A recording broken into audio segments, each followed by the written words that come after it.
Special day ആണ്. ഞങ്ങളുടെ ചാർലിച്ചന്റെ birthday ആണ്.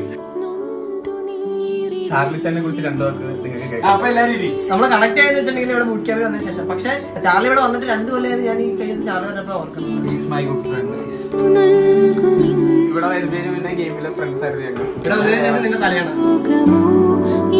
ആഫീസിൽ വന്നിട്ട് കുക്കുമ്പർ ആണെന്നും പറഞ്ഞോണ്ട് മുളക് എടുത്തോണ്ട് പോയി വായിൽ തേച്ച് കഴിച്ച് കഴിഞ്ഞപ്പോഴാണ് ഇവര് നമ്മളെ വീട്ടിലോട്ട് വരികയും നമ്മൾ ഓടിപ്പോയി ഐസ്ക്രീം മേടിച്ചോണ്ട് ആദ്യം രക്ഷപ്പെടുത്തി. ചാർലി ഒരുപാട് അനുഭവങ്ങൾ എനിക്ക് തന്നിട്ടുള്ള കുറെ എക്സ്പീരിയൻസ് ചാർലി കാരണം എനിക്ക് കിട്ടിയിട്ടുണ്ട്. Happy birthday dear bro.